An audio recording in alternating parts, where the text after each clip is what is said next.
Escroquerie politique, c'est le terme utilisé par les porte-paroles de la 25e Assemblée générale de l'Alliance pour la transition pacifique pour qualifier les récentes sorties lors d'une conférence de presse à Douala d'un membre de cette plateforme, Dioukam Tchameni.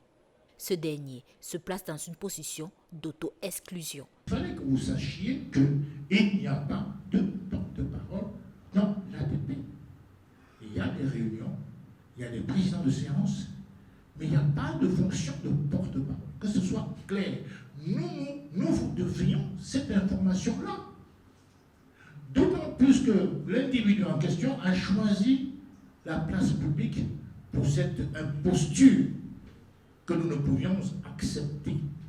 Autre fait jugé de trahison, le soutien apporté par un signataire du manifeste de l'ATP à la candidature de Maître Akere Mouna.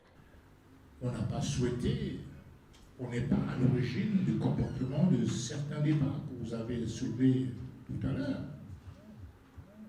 Roger Koumouandon, vous l'avez vu à la télévision comme moi-même, a choisi de suivre le bâtonnier Akere Mouna, qui n'était pas signataire. Je rappelle, même si nous avons commencé les travaux ensemble, le bâtonnier Akere Mouna avait refusé de signer le manifeste que voici. L'ATP se veut rassurante. Malgré les obstacles, elle avance vers son objectif avec les primaires ouvertes digitales qui se préparent. À ce que nous appelons la mise en œuvre de la primaire, des primaires, élections primaires, ouvertes et digitales,